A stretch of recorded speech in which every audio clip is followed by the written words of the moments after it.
Welcome to this very special news report of Truth or Politics, a very special exclusive news report on Lake Cumberland and what really lies beneath. To get started, first I want to talk about Lake Cumberland because our regular viewers, they know all about Lake Cumberland and the surrounding area, but this is going to go out to folks all over the country. And we want to make sure that people understand the significance of this lake and the river it flows into, and who counts on this lake. First off, Lake Cumberland lies in the beautiful Daniel Boone National Forest. And right now what you're looking at is a map of Lake Cumberland. And Lake Cumberland, as it flows from Somerset, Kentucky, into the Cumberland River, which flows all the way down to Nashville, and then subsequently that water ends up in the Mississippi River, which ends up in the ocean. Lake Cumberland is a beautiful place, and again, it's in the Daniel Boone National Forest, and there is an abundance of wildlife that depends on Lake Cumberland. We have foxes and black bear and mountain lions and beaver and every kind of wildlife that you can imagine, beautiful deer. And Lake Cumberland also, some of the streams and stuff that it flows into, we also have in the South Fork of the Cumberland River, we have elk and just beautiful scenery. It's one of the most beautiful places on earth to come and see. Also, it's a tourism spot, a huge tourism spot. It's one of the best spots for kayaking, boating, water skiing, fishing. It's an amazing place, and this is why I personally, I'm so concerned about what we found out.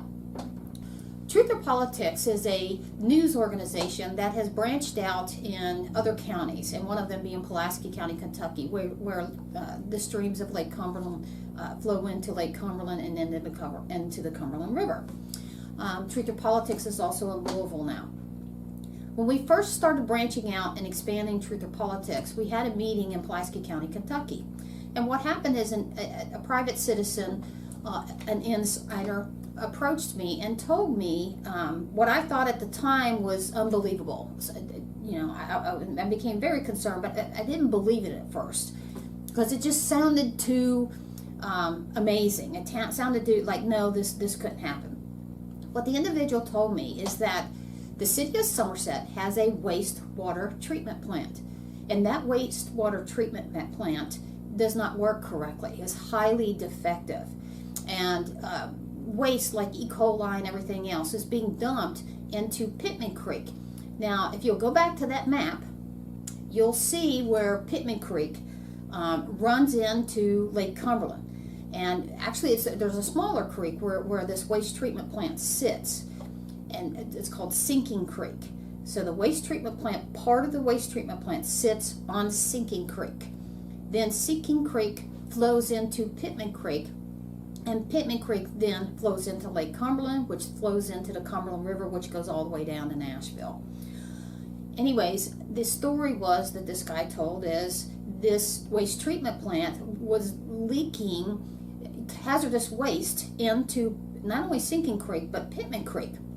And it's been going on for years, and the state of Kentucky's not doing anything about it. The state of Kentucky Water District and the state EPA, and that it's some of this stuff is really, really bad. And so at first it just sounded like, no way, that can't be happening. So they'd be all over. What we're going to show you now is we actually went on location, and we videoed on location outside this actual this City of Somerset Waste Treatment Plant. We videoed around it. We also videoed at Pittman Creek, so you can see for yourself kind of how close Pittman Creek really is to Lake Cumberland. So we're going to break away and show you that video right now. And we also interviewed just one of what we think are many people that have been affected by this. This is an individual, him and his brother live on Sinking Creek. Now keep in mind, the waste treatment plant, part of it is on Sinking Creek, and then there's this big tube, I guess, this big giant tube that sends the waste to the other part of the plant. And this poor guy lives on Sinking Creek, and what you've seen is many of the violations talk about Sinking Creek. and how this waste treatment plant actually overflowed into Sinking Creek where this poor guy lives. And we're going to show you that video as well before we get back to these documents. Hi, this is Darlene Price and my cameraman, Mr. Dan Gibson's behind the camera here. We are out at Pittman Creek. We're just south of the treatment plant, which feeds into Pittman Creek, and the treatment plant that sends the toxic waste or what have you right through this tube right here. Right through this tube to the second part of the treatment plant, which is on the other side of Pitman Creek. What's interesting here is, right here is this guy's house. He's got this is his drinking water now. Right under where this toxic waste basically is going, okay? Now, if there's any leaks or anything, this is his only source of water.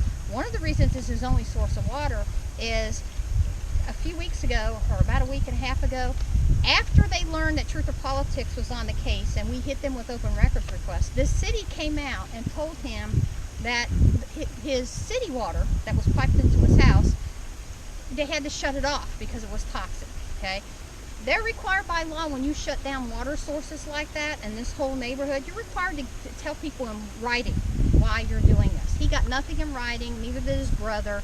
And what our understanding is from other people, the neighborhood didn't get anything in writing. So they came in, shut down the city water source because it was allegedly not good enough. And this guy had to go to his spring here and for his only water source now.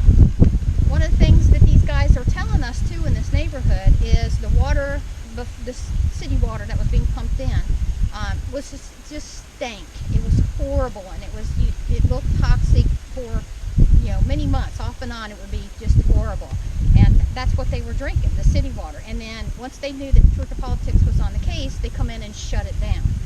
You can follow me down through here. Right behind us is the creek. This is called, what's the name of this creek again? Sinking Creek. This is called Sinking Creek. It's literally just south, about a click away. That's 1,000 kilometers for non-military people. About 1,000 kilometers away is where the treatment plant, part of the treatment plant starts. And again, get this tube right here, how it goes, Dan. Maybe 1,000 yards. Okay, that tube right there, that's where all this stuff is running through. So any leaks that come out, and not to mention the stuff that's happened at the treatment plant and has gone right into this creek. There you go. And we're going to get ready right now. We'll turn it off and then turn it back on, and we will go down and walk the creek here. Well, we're going to film this creek and show how close it is to all these neighborhood houses. Yeah, do that. Right down there is the creek. Okay, and come back to me.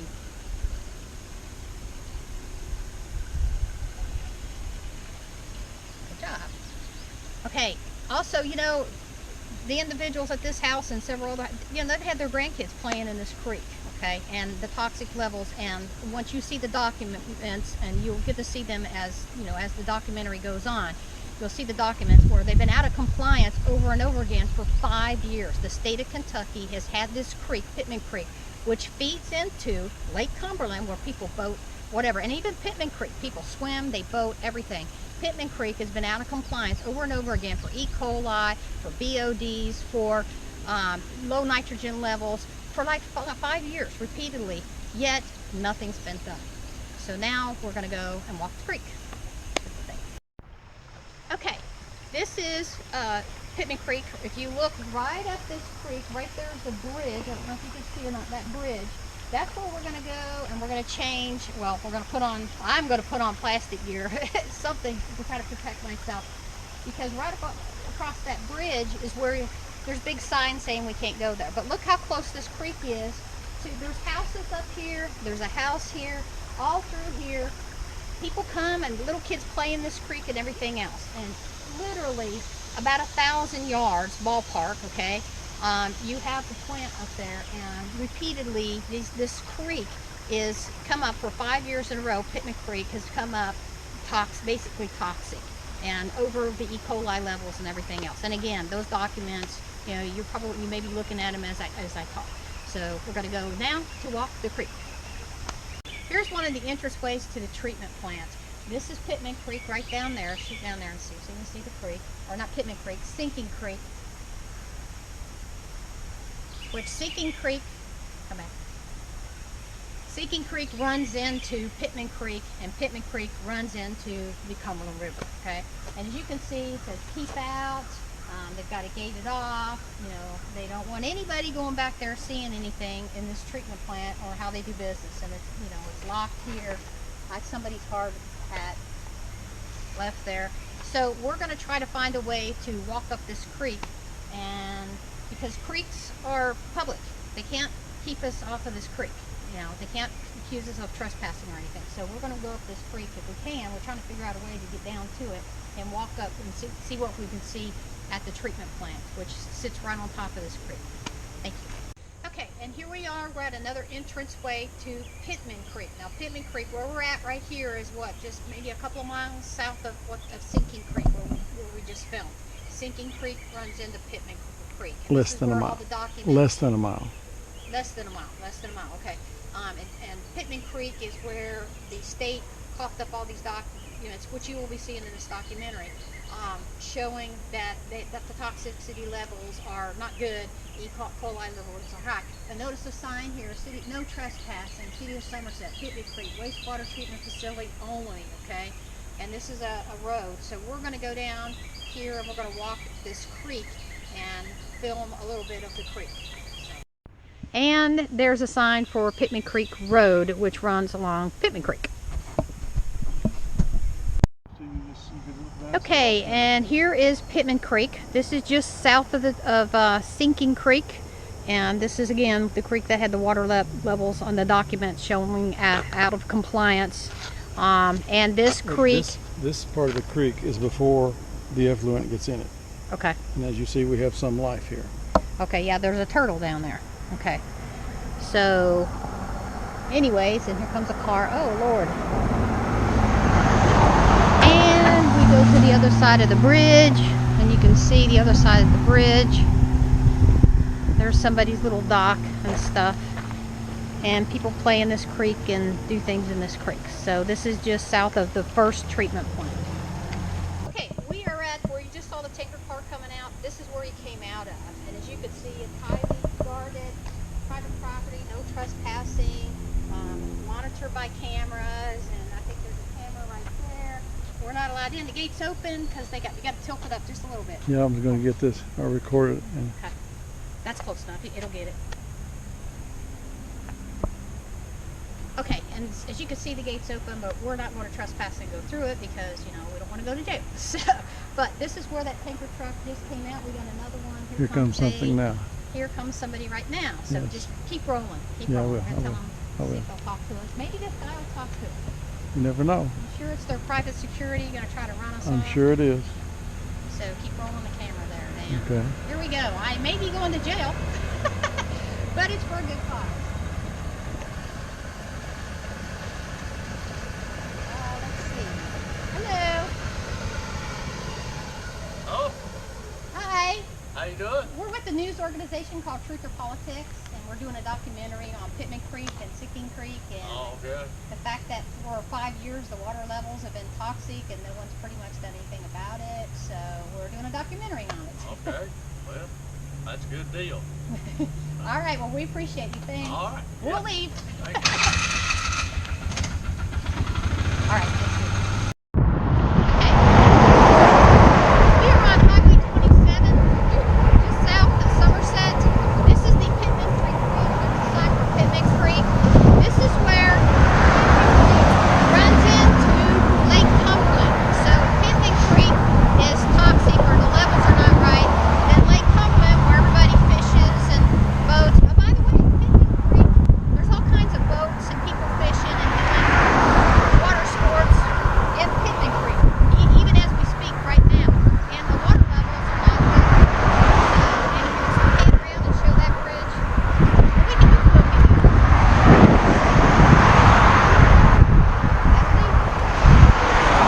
Now let's go the other bridges that way, right? Nope. So we can Yes, go. it is. Okay, we're about to cross the Pitman Creek Bridge again. We're pulling a U-turn here. this is Highway 27. And my good sturdy driver and cameraman Dan, he's driving, so I'm holding the camera. So if the camera sucks, it's my part. Here's Pittman Creek. We want to show how close Pittman Creek is. Slow down and see if there's anybody in the water down there. There's a boat down there. But it's a place where people boat and fish and get in the water. We're gonna keep filming because we're gonna show you how close this bridge is to the Lake Cumberland Bridge. And it shows that Pitman Creek just runs right into Lake Cumberland. So if Pitman Creek is toxic or the levels are wrong, then it's reasonable to understand that then Lake Cumberland is as well. And you can see that's one of the main bridges going to Monticello. And this is about, what I would say, half a mile, if that. Stearns Woodley City down this way. And we are approaching right now. Slow way down so I can get this sign. Here it is, the sign for Lake Cumberland River. This is the Cumberland River that feeds into Nashville, everywhere. You can see how close Pitman Creek is to this, and there is as you can see, there's a dock, boat dock down there. But during the week and weekends, this place is packed, absolutely packed. And Pitman Creek flows right into this, and this is the Cumberland River. And we wanted to show you how close that is, these two things are together, and that if one has levels that are bad, it reasonably stands that the other one does too. Hi, we're at the Waitsboro Landing, and this is the beautiful Cumberland River here. You can turn around and pan around and show the boats out here. There's a boat right there. This is Lake Cumberland. Fish, boats, they get in the water, swim, kayak.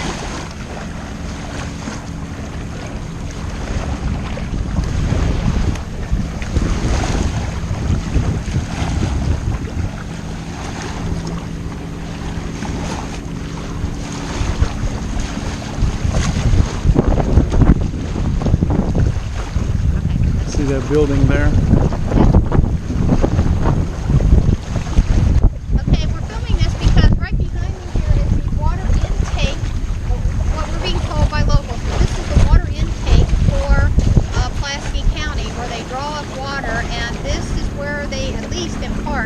Get the drinking water. The problem with this is, or the concern is that Pitman Creek is just how far from here is Pitman Creek? See that bridge right there? Yeah. Just on this side of that bridge. Okay, just on this side of that bridge, and we crossed that bridge just a little bit ago and showed it to you, okay? So just on this side of the bridge. That boat's coming out of Pitman Creek, that one on the... That's where Pitman Creek, that had bad levels, is feeding into our beautiful Lake Cumberland, and this is where they're drawing the water up for drinking water. So you can see, connect the dots that, Or downstream. It's downstream, and if the levels of toxicity are off, if E. coli's off, if it's all above what's standard, for 5 years the state of Kentucky said this, and we've got the documents to show this, that ain't good. So we will get back to you on Truth or Politics. Thanks. Okay, hi, this is Truth or Politics. We're here today with, and what was your name again? Chester Hasselback. Okay, and Chester, you live right here. This is called, the creek behind you is called Sinking Creek, correct? Yes. And your house is right across the street, and we'll get a picture of that here in a minute. And we came out here, I guess back in June was the first time we came out here and we talked to you. Yes. You told us when we came out here, you told us a couple of things. First off, you told us about tell us about how this creek behind you, and by the way, just less than a kilometer, probably about what? Not even at that, half a mile, if that, is part of the first part of the Somerset City Wastewater Treatment Plant, correct? And this creek is right there next to it. Okay, tell us about what you told us before about this, being all foamy and everything. Tell us about that. Okay, at one point it turned white, all the moss in the bottom of it, all the rocks and everything. And my neighbor, which is a city councilman, had contacted the newspaper. Yeah. and they came down and did an article on it and asked about it, and I did an input on it and told her that it really needed to be cleaned up, at least stopped. And they looked into it and found out there was a bad, they said, filter in the sewer. And the treatment plant? In the treatment plant up the stream. So they did get that. It hasn't done it anymore since then, but it always has a smell to it and looks bad, you know.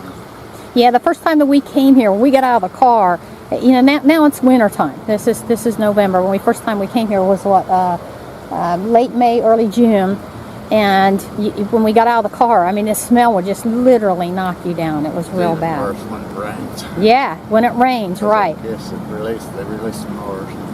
They release what? They release more or something, I guess. And it keeps getting in the creek. Okay. And tell us about, there was somebody with some children that played in it and got sick too. Yeah, well, actually, his grandson used to play in it. When it turned white, that's why he contacted the paper, and they come down and checked it out and determined that it was a filter in the system upstream at the treatment plant. At the treatment plant, okay. And at one point, in fact, it was like a few days before we got here. We showed up and you told us, hey, do you remember this back in June? That, hey, just a few days ago, the city of Somerset came and they cut your water off. Is that correct? Your city water going to your house. Is that correct? Yes, we had been complaining because it had a very foul smell and everything. And I don't drink a lot of water. What I use in my coffee, and I would buy it and use that, you know, spring water. And it just smelled bad and everything, so my brother was staying here with me, and he contacted the city and all, and they came down to get a sample of it and test it, and they did so, and as soon as they told us they would send it off, but as soon as they got back up to town with it, they called and told us not to drink it, that it was contaminated. That quick? That quick, and then just came down and took the meter out and told us to run it 3 or 4 hours a day if we wanted to try to clean out the service line. It's probably ran about 5,000 foot up there to the airport, just a service line, 3/4 inch service line. And I'd say it gets contaminated in that as well. And that's your drinking water and what you showered in and everything else? Supplies us with. Okay, and that was just a few days before we got here, which means it was also after we hit the city of Somerset with the first open records request. Because remember me telling you about that? Yeah. So they cut your water off, and then you had to resort to your well, correct? Yes, spring water. Spring water. And that spring water, let me turn the camera around here, shoot, that sun's gonna, oh well. I'm gonna turn the camera around here, and that spring water is right there, right that box below that big giant pipe. Tell us what that pipe is and where that, if you could tell us where that pipe's going. That goes to the water treatment plant. Wastewater treatment plant, right? Yeah, where they said they had the problem that contaminated the creek. And we used to use that spring water all the time, and that's the reason we got city water, because there's actually a manhole up above where that comes out from under the earth, you know, and it runs from under the airport as well. I don't really know where it comes from, but they did run that service line. We used it for a while, and it just wasn't, you know, really good. And so that pipe that runs from the first part of the wastewater treatment plant to the second part, that rusty old pipe and everything, right on top of the hill, just what, 20 feet from your well water that you were forced to use, is the cap to it, and it leaks and it comes right down. We got pictures of that the last time we were here, and we got that on film too. Does. Yeah. Okay, so tell us about, you said about, you know, getting sick and about when you took showers and everything, and how you had sores. It just breaks you out. If you use that city water, it would break you out. You know, you have irritation on your skin and stuff as well. And did your brother have something similar to happen to him? Yeah. Okay, and your little dog here, let me get the little dog in. There he is, the cute little doggy. Okay, tell us about what's wrong with him, and he drinks out of the creek. I don't know if it's related, it might be or not, but he drinks out of the creek, but he has a little tumor or something back there. I'm gonna have to get it checked out. It just keeps getting worse. You know, it started out as small. It could be related, you know, from him drinking the water. And did you have, you also said something about your grandkids, you were worried about your grandkids have been playing in this creek too. Yes, they do from time to time when they come down, but we told them not to do that anymore. Not to do that anymore. Okay. Have any of your neighbors experienced anything similar to what you're... Well, actually he did. He told his grandson and all to quit playing. So that guy, which is a city councilman, yeah, told his grandson, don't be playing in this creek. Yeah.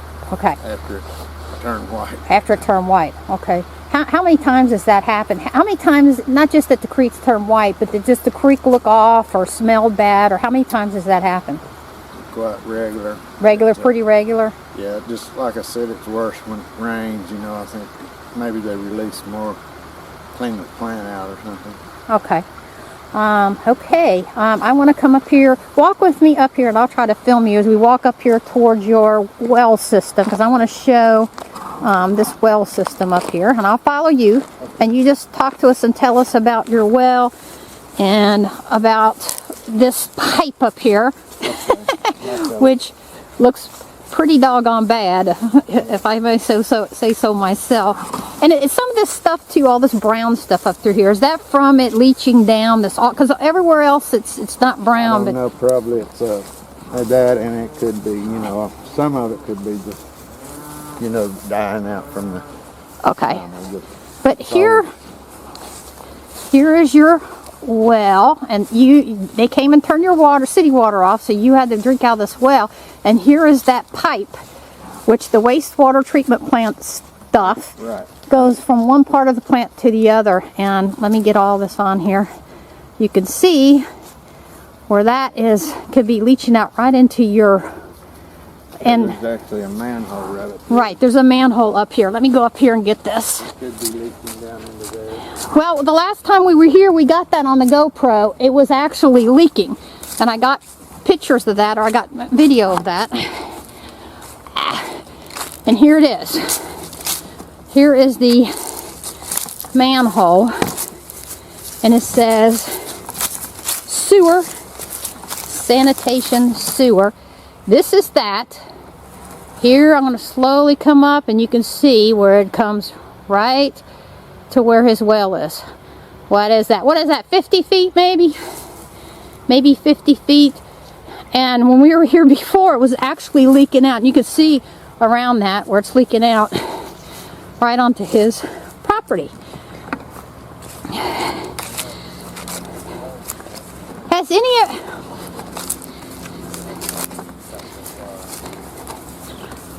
any of your other neighbors complained about this, or had any problems, or been sick or anything? Anybody else? I don't know. Not that I have talked to, but I wouldn't doubt it. You wouldn't doubt it. Okay. All right. Well, do you have any questions or anything else you want to tell us that we could cover that we're forgetting?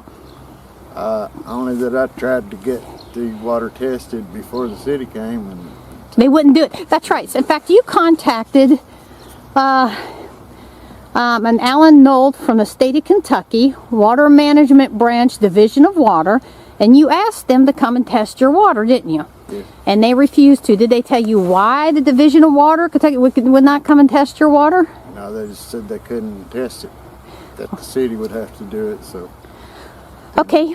So, since last time I talked to you, we found out that the city of Somerset is bringing in from 4 different landfills. These are industrial landfills, 2 of them in the state of Tennessee. They're bringing in, in fact, they brought in so far 22 million gallons of this waste from these landfills to run through this system, which we all know is defective now. Did you or any of your neighbors or your brother ever get any kind of notice that they were going to do this? No. No. Okay, did you know that they were also bringing in waste from a lot of the businesses, the big businesses here in Somerset, Pulaski County, that are also industrial waste permitted business, like the hospital and like Oakwood, and running all their waste through this same system? Were you ever notified or asked anything about that? No. So no notices whatsoever. When they came and turned your water off and told you don't drink it, did you get any notice, written notice at all? No. Did your neighbors give you any notice? No. Okay. So, and when the creek down here turned white and toxic and they told you don't stay out of that creek, Right. did anybody give you any kind of written notice from the city of Somerset regarding that? I sure did. But they did do an article on it in the paper about, they took talked to my neighbor about it and talked to me as well. Okay. That's what I thought. And I said it needs to be cleaned up or at least stopped, Well, that article that they did in the paper, was that on the front page news? No, I think so, like second. Yeah, like second or third page. Okay. All right, but no other notices about the waste treatment plant bringing in, from 4 different landfills? You never knew about that? Nobody got notified? Until you told me that, I had no idea. Okay. All right. Thank you so much. We appreciate it. This is a letter that by the time we go to broadcast, we're filming this right now, this is in December, but this is going to be broadcast, we hope, by March. But this is a letter we're going to send to the state of Kentucky. And I'm going to read this letter because it's a good summary of pretty much this whole case. And some of it, your reaction at this point should be like, what? Are you kidding me? But at the end, by the time we go through all of this evidence, you will fully understand everything about this letter. But it's a good summary to give you a prequel of this is the kind of case we've made. I addressed this to Diana Robertson, pre-treatment coordinator, Kentucky Division of Water in Frankfort, Kentucky, because as you will see as we go through this evidence here, some of the emails and the stuff that I communicated back and forth with Frankfort was through this Diana Robertson, and she's one of the ones that sent one of the most significant emails, and we'll be discussing this later as we talk about this evidence. And so it's referenced Somerset Wastewater Treatment Plant.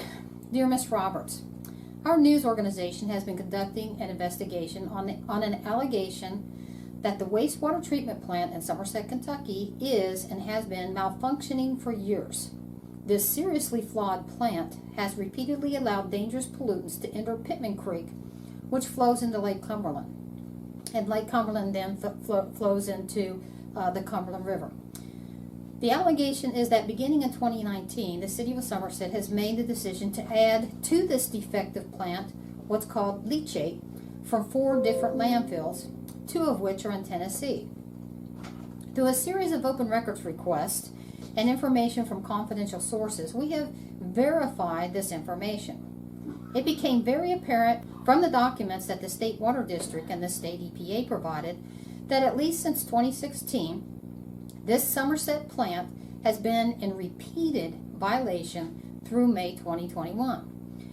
These documents clearly demonstrate that Sinking Creek and Pitman Creek, which empty out into Lake Cumberland, had numerous repeated out-of-compliance violations for E. coli, chronic ceridophilia, that's like a really hard thing to pronounce, DUPI, CBOD, suspended solids, total ammonia nitrogen, and most concerning is the June 8, 2018 letter referring to hexavalent chromium limits known as C6.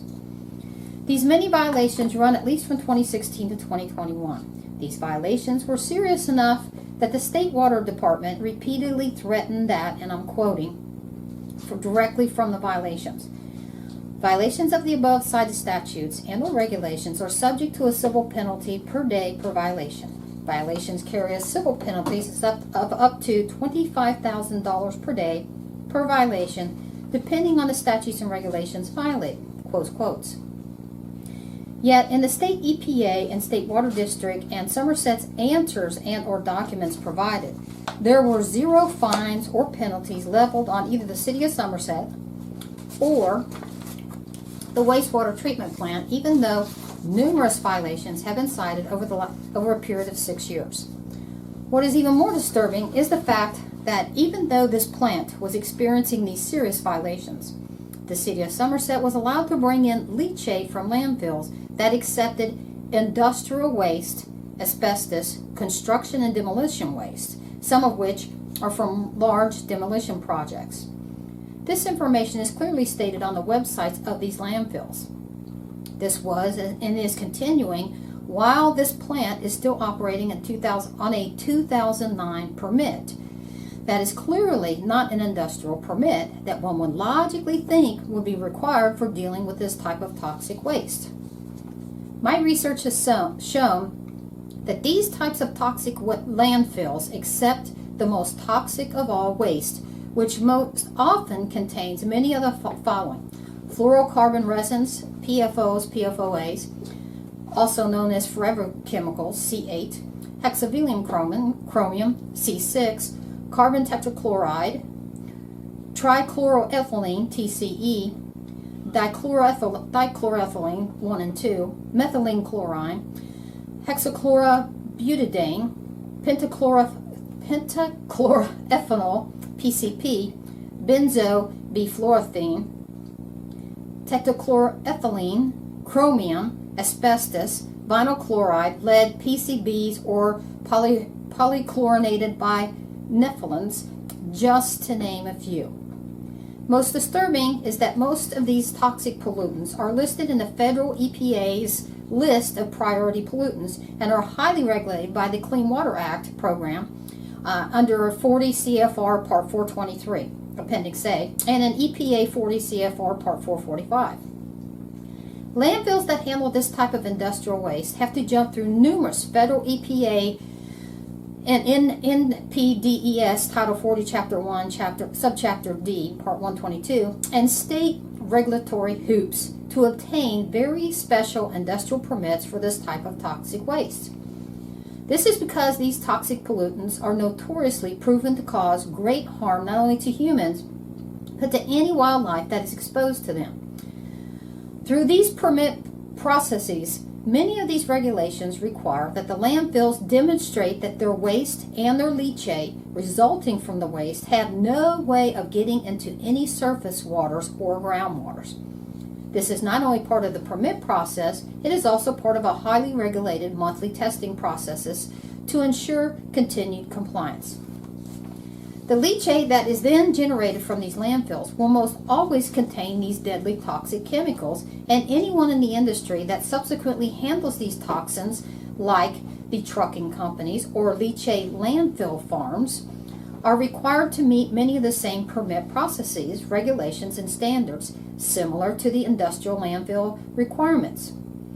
This is common sense. One would reasonably believe that if the toxic waste in landfills are deadly and thus highly regulated, and the toxic waste generated from these landfills in the form of leachate are highly regulated, then any industry or waste treatment plant that accepts leachate from these highly regulated industrial landfills should have the same type of permit processes, testing, evaluation, and oversight as do the landfills. Yet, according to your recent emails to Somerset Wastewater Manager Dana Whitus, and her communication through a meeting and emails have indicated that the only most current permit that this plant is currently operating on is a 2009 general permit. See attached. This doesn't seem to be the type of industrial use permit one would reasonably think would be required when handling 22,457,038 gallons of industrial waste leachate in under 3 years. Further, one would reasonably think that this 12-year-old permit would most likely be outdated, since the city of Somerset and Pulaski County have grown substantially in population within the past 12 years. This permit states that Pittman Creek is categorized as an impaired waters and impaired use is impartial supporting swimming. Clearly, the amount of swimmers, boogie boarders, rafters, water skiers in Pitman Creek and where it flows into Lake Cumberland have grown substantially as tourism and residency has increased substantially in the past 12 years. This alone would cause one to think that the Kentucky Division of Waters would reevaluate the type of permit this plant is operating under, not to mention the addition of 22,457,038 gallons of industrial waste leachate now added to an already failing system. Further, What is even more disturbing is that this wastewater treatment plant has been repeatedly receiving numerous serious violations by the Kentucky Division of Water for E. coli, chronic Philadelphia, I'm probably pronouncing that wrong, CBOD, suspended solids, total ammonium nitrogen, and at least from 2016 to current. And yet is now allowed in 2019 through 2021 to bring in even more toxic waste to this highly defective system. If this plant cannot filter out contaminants like suspended solids, then it is common sense that the system is probably not filtering out these deadly toxins being brought from these industrial landfills in the form of leachate. Most of these deadly chemicals in this leachate are measured in micrograms and milligrams and parts per trillion, and are therefore much smaller than a suspended solid. Clearly, if suspended solids and E. coli are being introduced into Pittman Creek via this malfunctioning plant, then in all likelihood so are the industrial toxic chemicals contained within these enormous amounts of leachate that is being accepted by this plant. If this is not bad enough, I recently received copies of the discharge permits for 15 locations and businesses in Pulaski County that the city of Somerset is accepting waste from and running it through their wastewater treatment plant. Most of these have industrial waste discharge permits that allow them to handle and discharge some exceptionally toxic waste into the Somerset plant. One of these industrial waste sites is Bluegrass Oakwood Incorporated. The permit clearly indicates that they discharge the following: oil, grease, phenos, phosphorates, ASPO4, TSS, arsenic, cadmium, chromium hexavalent, copper, lead, iron, mercury, molybdenum, nickel, selenium, ammonium nitrogen, and suspended solids, just to name a few. Somerset is also accepting discharge from Minzer Hardwoods that also has an industrial waste discharge permit. Their permit allows for lead, oil, grease, zinc, arsenic, cadmium, chromium hexavalent, chromium, copper, mercury, molybdenum, and selenium. And there's like 8 of these companies that have these permits bringing this type of stuff in. No, it's 9 of them. A reasonable person would conclude that if these locations would have to have industrial permits to handle industrial waste, that the same type of regulations and permits would apply to the wastewater treatment plant accepting this type of toxic industrial waste from these locations. However, this clearly does not seem to be the case. Also interesting is the fact that most of these industrial permit locations have signed their contracts with the city of Somerset within the past 2 years. This was surely not a consideration for the 2009 general permit that the city of Somerset Wastewater Treatment Plant is still operating under. Moreover, I had repeatedly asked for the records that would indicate any testing for PFOAs, C8, PFOs, or PFAs in Pitman Creek by either the city of Somerset or by the Kentucky Division of Water. Ms. Whitus stated in our meeting, Ms. Whitus is also the head of the Somerset Waste Treatment Plant. She stated in our meeting that they had no records for this and did not really know what these chemicals were. In a very disconcerting email from you, Ms. Robertson, to Dana Whitus on November 10th, 2021, see attached, you stated, and I quote, "As follow-up to an earlier conversation, there are currently no federal or state wastewater standards or limits for PFOAs, C8, PFOs, or PFAs. As a result, wastewater treatment plants in Kentucky are not routinely sampling for these parameters. I wouldn't expect to see sampling of industrial user discharges for those parameters either, as there are no applicable limits. What we will find, and I will show you, is that is just not correct. The federal EPA has limits, and it was set by DuPont. Okay, so back to the letter. In other words, it surely appears that the Kentucky Division of Water is not doing anything in regards to the fact that the city of Somerset is running a huge amount of industrial waste through a highly defective system using an outdated and inadequate permit. Further, it logically follows that this toxic industrial waste is now being introduced to Pittman Creek and subsequently Lake Cumberland, along with numerous other toxic waste that the Kentucky Division of Water has been citing Somerset for at least 6 years with no fines. And what is yet most disturbing is the fact that is that no one has been or is testing Pittman Creek to see if any of this highly toxic industrial waste from this leachate is now in Pittman Creek. From at least 2016 to 2021, the Department of Environmental Protection, Division of Enforcement, issued numerous and repeated notice of serious violation to the Somerset Wastewater Treatment Plant, Pittman Creek. In these many notices, the Division of Enforcement repeatedly refers to KRS 224.70-110, and it quotes, "No person shall, directly or indirectly, throw, drain, run, or otherwise discharge into the waters of the Commonwealth, or cause, or permit, or suffer to be thrown, drained, run, or otherwise discharged into such waters any pollutant or any substance that shall cause or contribute to the pollution of the waters of the Commonwealth in contravention of the standards adopted by the Cabinet, or in contravention of any of the rules, regulations, permits, or orders of the Cabinet, or in contravention of any of the provisions of this chapter." Close quotes. Yet, for at least 6 years, it appears as though the Kentucky Division of Water has been allowing this very thing.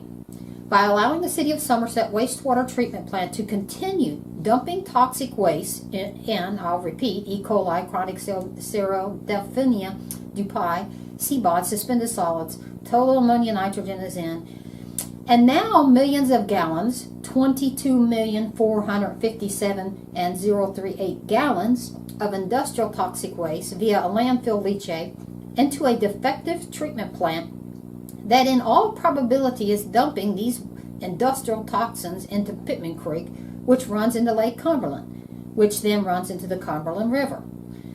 The Kentucky Division of Water and Department of Enforcement Protection Division of Enforcement is condoning the violation of KRS 224-70-110 by knowingly allowing this to continue. As a result of additional open records requests to the Kentucky Division of Water, the City of Somerset, the Somerset Wastewater Treatment Plant, and to the Lake Cumberland's Regional Health Department, it is painfully clear that there are no records indicating any type of notice, either to the public or to Lake Cumberland Regional Health Department, regarding any of this. In fact, the records and lack of records indicate that the Kentucky Division of Water, the state EPA, had no knowledge that the City of Somerset was contracting with 4 industrial landfills, 2 of which are out of state, to bring in millions and millions of gallons of toxic industrial waste into this defective treatment plant. At this point, I'm requesting a response from your agency regarding our investigation thus far. Your response may be in writing, or we will be happy to come to Frankfurt and interview you. I am going to send this letter with a request for action to the State Attorney General and the federal EPA regarding our findings. I look forward to your response. That is a letter that we will send out shortly before we go to air and give them time to respond. And that letter pretty much summarizes what all of this documentation, all of this investigation has proven up. Hello and welcome back to our next part of our Truth or Politics segment. Actually, almost to the end of our Truth or Politics segment. And we appreciate everybody sticking with us through all of this. I know it's been kind of long. We're trying to, Michael Mann, hopefully by the time you see this, it'll be edited down. All the bloops and blunders. We need to put together a bloop and blunders thing, but we appreciate all of our Truth or Politics fans sticking with us. Based on this investigation so far, I was convinced and others that the folks in McCreary County would have some concerns, obviously, about the drinking water. And we're going to also extend, we will be extending this invitation to Pulaski County Water for them to come on and be filmed and talk about this. And also, we have already extended an invitation to the mayor of Somerset and also to the city attorney, who was involved in a lot of documents and stuff that you guys have seen by now. And I just want to pitch, this is Mr. Stephen Whitaker from the McCreary County Water District, and we appreciate him coming on. And you kind of understand what's been going on and seen some of the documents, and so you can understand the concerns. So as a regular citizen of McCreary County, why should we not be concerned about this, the drinking water in McCreary County? Well, give you a little bit of background on me.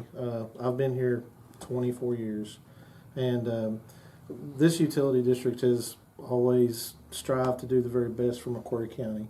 And we do things above and beyond, and always have, and we always continue to do so.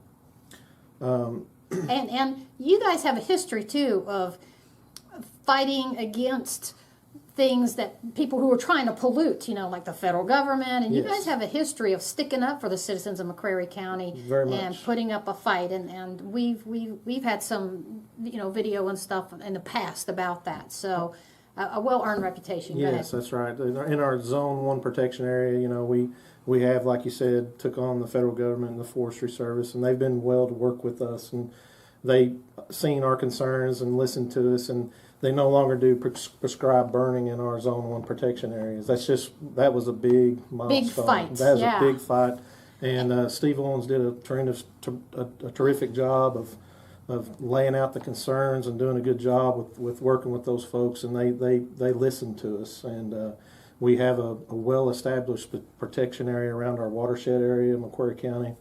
And McCreary County, a lot of our citizens don't really know this, but McCreary County is seen as one of the leaders in the state of Kentucky for water quality standards, and our overall utility as a whole is seen by utility professionals as a top-notch utility district, and we've been that way for a long time. This past year, we've was one of the nominees for the prestigious Wooden Bucket Award, and they select basically 10 utilities out of the entire state and say, these 10 utilities need to be recognized, and we were one of them. We have always participated in what they call the AWOP program. And every year for as long as I can remember, last 15, 16 years, we've always met those optimization goals for water quality. We've actually been recognized from the federal EPA for our water quality standards. We just received a letter from the EPA for both water treatment plants recognizing us as the top 1% of utilities in the state.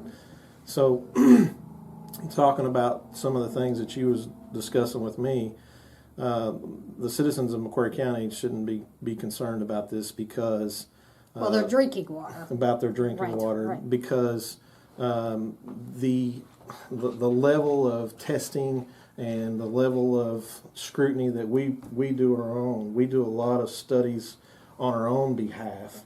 Above and beyond what the above and- state requires. Above and beyond what the state requires. We do, it's been 10 years. They're just now talking about algae toxins and pharmaceuticals. And when in 2004 and 5, I was doing algae toxin analysis. I did 24 months at both facilities to see where we were at, what types of algae we had, and different things like that could create algae toxins.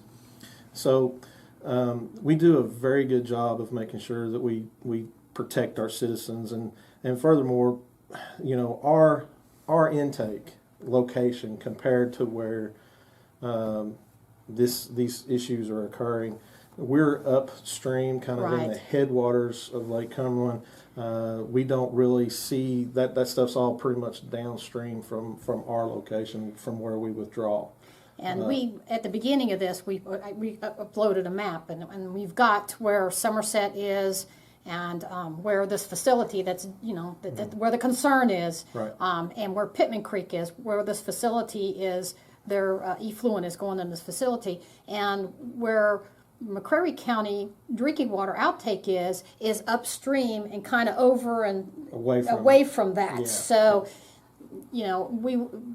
whatever they have done, we would not be affected by it, correct? No, there's no way. You know, it's just such a long distance, and it's so far away. The dilution factors and it's downstream. It's downstream from us. Right. Yeah. So, and that's one of the reasons we wanted to have you on. Also, I can remember I moved back here about 20 years ago, and I moved from LA. And one of the first things I noticed at my house was how good the drinking water was coming out of the faucet. And that was like 20 years ago. Mm-hmm. And, you know, it's still 60 Minutes this was about 10, 15 years ago. You may have seen this. I believe it was 60 Minutes. They went across country and they were comparing bottled water to people's faucet water.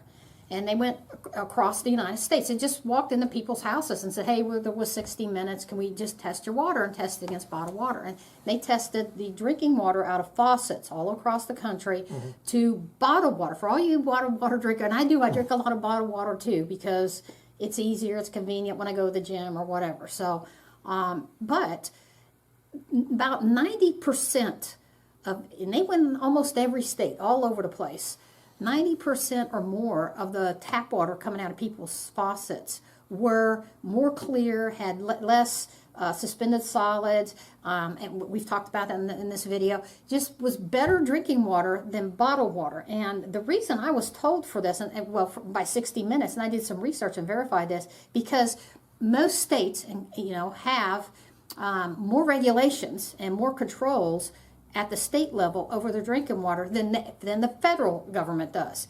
And most bottled water, because it's international, is only controlled by FDA rules. That's right. Food and Drug Administration rules. And the FDA, you know how I feel about them. We've had shows about them. That's not the best regulatory agency. And I have no problems calling that a corrupt agency at the top. So their rules are a lot more lax. So your bottled water that you think is better actually is worse. And some of the worst ones they found that they tested that had the most what's called diazonins, because the plastic breaks down if you don't drink it right away, and that's very carcinogenic. It was some of the most expensive ones like Perrier, and what's one of the other one, Michael? What's one of the other super expensive ones? I forget. But some of them really expensive ones, the bottled waters that cost $3-5 a bottle for a little bottle like that right there. They had the worst water in them, and the tap waters in most places was better because of the regulation. Well, I'm actually glad you brought that up. I did bring a bottle of water to talk about it. Okay. I myself have experienced differences in water quality from different types of water bottles. Right. And so there's a study that was done by, it's called, and I hope I'm saying this correctly, it's the Natural Defense Resource Council. And it's been years ago, but they did a study on bottled water. And in the bottled water study that they did, they tested 103 different brands of bottled water, and they tested thousands upon thousands of bottles of water. And in that study, they listed all the brands and which one was the top, which one was the lowest, and I don't really want to get into who was best and who was not, but they found that 33% of all the bottles that they tested was contaminated with some form of contaminant, whether it be E. coli, fecal, or some organic chemical or some type of inorganic chemical, something that they had some type of contamination with them. And I bring that up because, our water quality here in Macquarie County is by far, in my opinion, and I might be a little biased, but I've been in this business for so long and I've seen what's out there. And our water quality here in this county is impeccable. I mean, our water quality standards. I have a water treatment plant that has been consistently below 0.1 NTUs for a long time, and the regulation for that, just so we know, is 0.3. It's not really; it's just a trigger. 0.3 is the trigger where you have to jump through some hoops. But for a utility district to be below 0.1, we're at 0.05, 0.06 about all the time. for as long as we have is a Amazing. daunting task, and it goes to show what these operators and stuff do. And I've tested my own bottled water. I did a little study of myself. I went to our local market and got several different types, and because I was curious to know how significant that was. You know, when I'm reading this data. And I think that study was referred to in the 60 Minutes program too. I'm pretty sure it was. Okay, well that may be, but and I went through and I was like, how can this be? Is that really right? Yeah. So I went and I collected from our local grocery store right here in town. I went and got different brands and I brought them to we have a certified laboratory here in Macquarie County. We're one of the few utilities that do our own sampling and testing and stuff, and most everything is outsourced to commercial laboratories, but we do all that stuff here. I've been a laboratory certified analyst for 15 years. I've looked at these organisms under microscopes and speciated these different bacteria all over the place. And when I did this study years ago, I was shocked at some of the findings that I found on some of the bottled water. I mean, I'm not saying that all bottled water. I found that for the most part, like Aquafina, they do a fantastic job. I never did have any issues with Aquafina or Dasani, but some of the real high, expensive gourmet waters that claim to be spring water. And that's the worst ones. And that's what the 60-minute program showed, is because a lot of them are being shipped from outside the country. Uh-huh. And so when they showed the process, they actually filmed. I wish I could find that. I'll look and try to find that again, that show, because it's been 10, 20 years ago that came on. But they actually filmed on location showing where it was being flown in by aircraft. Well, think about this. Where's that water being stored? Well, it's in an aircraft for 18, 20 hours, okay? Mm-hmm. So it's in plastic thing for 18, 20 hours. Then it goes to a warehouse. Warehouses are not climate controlled sometimes. Right. Most of them are not. And so it's getting heated up and cooled down. And that fluctuation between heat and cooling down in a plastic bottle, even if it starts out good, messes with the water. Am I correct? Sunlight is a killer. At the gas station, you see these packs of bottled water sitting out in the sun. Yeah. That's a no-no. Yeah. People really don't need to look at that as a good source of drinking water. Any water, I don't care whose water it is. It could be ours. It could be someone that's considered the top in the nation. If you take that water and you put it in a container and you set it in a room where the sunlight can get to it and it gets hot or whatever, it will grow bacteria. Right. That's just the nature of water. That's what it does. Right, and I think that's a lot of what the most expensive waters. I think Perrier was one of the ones that shocked me, because it's like $9 a bottle. Or at that time, it was like that was the in water. And I can remember that was the big thing if you were a runner, is you had to have your bottle of Perrier or whatever. You go in the restaurant, Perrier, and you were drinking some of the most filthiest, crappiest, most expensive water on earth with Perrier, according to that study, because of how they had to ship it, store it, and then it goes to the store. It gets put in warehouses in the back, and then just bad things happen to the bottled water. So. Mm-hmm. Just because it's in a bottle does not mean that it's better. It's better. That's right. correct. My recommendation is, a lot of people talk about the chlorine. There's a small amount of chlorine to keep there to keep bacteria from growing. Right. If you just take it and put it in a pitcher and just set it in the refrigerator, it'll dissipate out, and you got really good, at a reasonable price too. Okay. Yeah. And it's okay to have some fluoride. I know in California and Arizona, I lived in Arizona for a while and in California. And back to Arizona and back to California. But they put fluoride in the water. Mm-hmm. And fluoride in small amounts and the appropriate amounts is okay. It actually hardens your teeth. It makes your teeth white and everything. But too much fluoride, which is one of the concerns I have of what's going into the water source, what's going into the waste treatment plant from these landfills and then into the water source and then into Lake Cumberland. Too much fluoride, it can be deadly. Yes. And that's one of the concerns. But do we have fluoride in the appropriate amounts in our water here in Macquarie County? Yes, we do. Yes. The state regulation actually lowered the range. And everybody recognizes that it needs to be a small, and historically, they have looked at that fluoride very extensively, and they come to find that they wanted to lower that range on down. we have always tried to maintain between like a 0.8 is the most that we ever try to do. Yeah. And it's just, we're talking 0.8 parts per million. I mean, it's really small. Per million. Yeah, really small amount. And we've never had an issue with fluoride. We've always done exactly, pretty much what the regulations say. They give you a specific range between where you need to be, and we've always tried to hold it on that lower echelon of where it needs to be. And we've done that forever, for as long as I can remember. Okay. I would like to say one quick thing. Yeah, though. please. Talking about the differences between state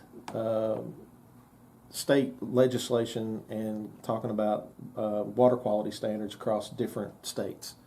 So Kentucky is considered one of the top leading states as far as water quality in the United States.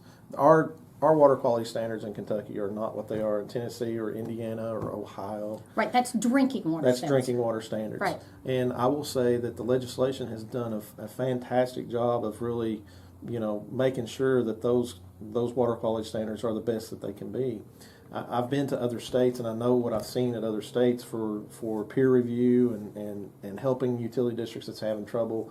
I've been to South Carolina, I've been to Michigan, I've been to Indiana, and I can say that when I get there, and a lot of our regulations that we have at the state level are so much far more stringent and better than what, say, they are in different states. And so I'd like to commend, the Kentucky Division of Water. They do a fantastic job of looking at these utilities and making sure that they are doing what they're supposed to. We have a state inspector that comes and inspects us regularly, and in every utility around us, in talking to them, they have the same level of scrutiny that we do. So I think they do a good job. I just want to say that. I agree, but you understand my concern, and everybody's concern that I showed these documents to, that this facility up there, and then the state water district's reaction to this so far, just refusing to test for, these fluorocarbons and these forever chemicals in Pittman Creek, and they have just pretty much said, no, we're not going to, and we haven't, and what I'm bringing up is Right. on the water treatment side. Right. The water, as far as after it's been treated, we take Right. that water and it goes through the water treatment plant, and then it goes to people's And you homes. guys check for all of that and That's everything. right. And, That's and, right. and, Yeah. and that's good. Yeah. My concern is if I'm swimming, boating, water skiing in Yeah. Pittman Creek, and this stuff's coming into Pittman Creek, that's the concern. I understand that. Yeah. So, and that I want to make sure people understand, that has nothing to do with the drinking water No. of McCurry County. My concern is downstream from that is the Pulaski County pull up for drinking water. And we are going to invite them to come on the show too and interview them, because hopefully they're doing the same thing that you're doing as far as protecting the drinking water. I don't, and I'm hoping, I know we don't have an issue in McCurry County with the drinking water in reference to this Somerset facility. However, my concern is, even if the drinking water's saved, even if everybody's doing what they're supposed to be doing,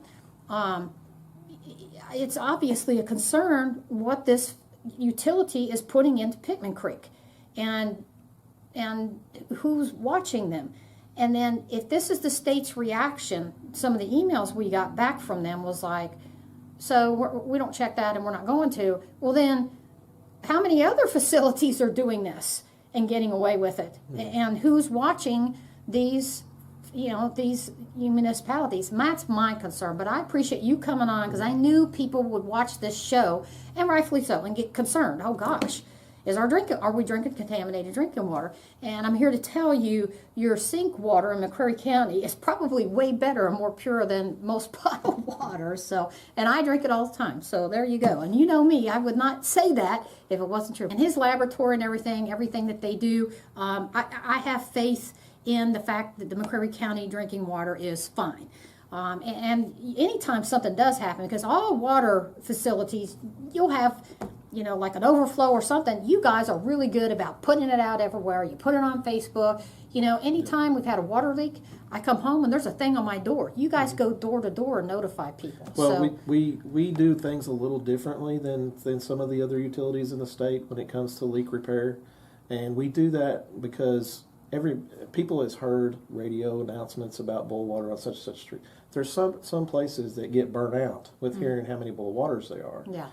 When we issue a boil water, which we just did recently down on the east end of the county towards the Whitley County line, that's the first boil water we've had on in several years. And when we do that, everybody listens, Yeah. and that's what we want. You're right. When we fix leaks, we take care of business. We make sure that the water quality is what it's supposed to be before it goes back into the home. And when we put on a boil water advisory, everybody pays attention, and that's what I think the boil water advisory's purpose is. And so I feel like we do a very good job of making sure that when we do have problems, because everybody's going to have problems. Yeah.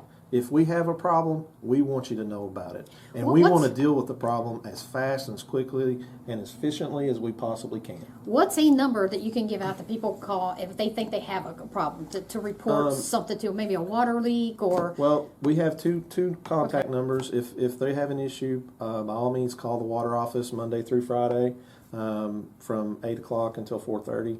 That number is 606-376-2540. And the emergency contact number is at the water treatment plant, and that number is 606-376-2941. Well, we appreciate you coming on, and we appreciate putting everybody at ease about our drinking water here in McCreary County, because I thank you. know once this gets broadcast, people are going to be concerned, and rightfully so, about Lake Cumberland. So And thank you so much. If they want to know any water quality standards or anything like that, by all means have them give me a contact, and I'll help them with that. I appreciate it. No Thank problem. you so much. All right. Thank you for coming All on. right. Have a good day. Let me interrupt you just for a second. I know we kind of got started and everything, but I really want you to go into, I think it's important for the people watching this to know exactly what your background is, because you have an extensive educational background into water Okay. and testing water. And I really want you to get into that, because I think that the viewers really need to understand that. But if you wouldn't mind doing that. Yeah, I don't mind. So I started at this water utility in June of 1997. At that time, I was going to school at EKU. While I was at EKU, I was working in the water treatment plant here.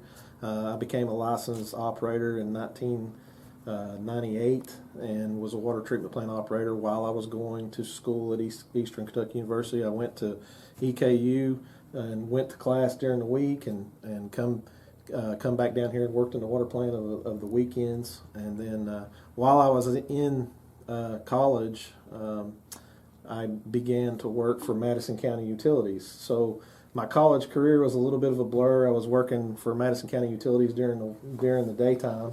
I did college of a night, and then I worked on weekends for the water district here in Macquarie County. Got my degree from EKU. And I'm a certified laboratory analyst. I've been the lab director for our laboratory here for the past 15 years. I became the water plant supervisor in 2002. I have Class 4 water treatment license. I have Class 4 distribution license. I've got a Class 3 wastewater license and a Class 2 collections license. I've also have a license as a land farm operator.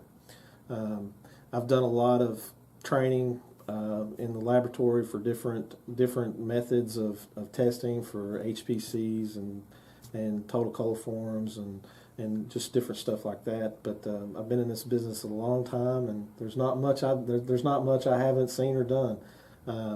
In 2006, I became the assistant superintendent and was assistant superintendent up until Steve Owens left. He was the superintendent, and I took his position in 2017. I started out in the ditches as a laborer, and there's nothing that I haven't really done at this company.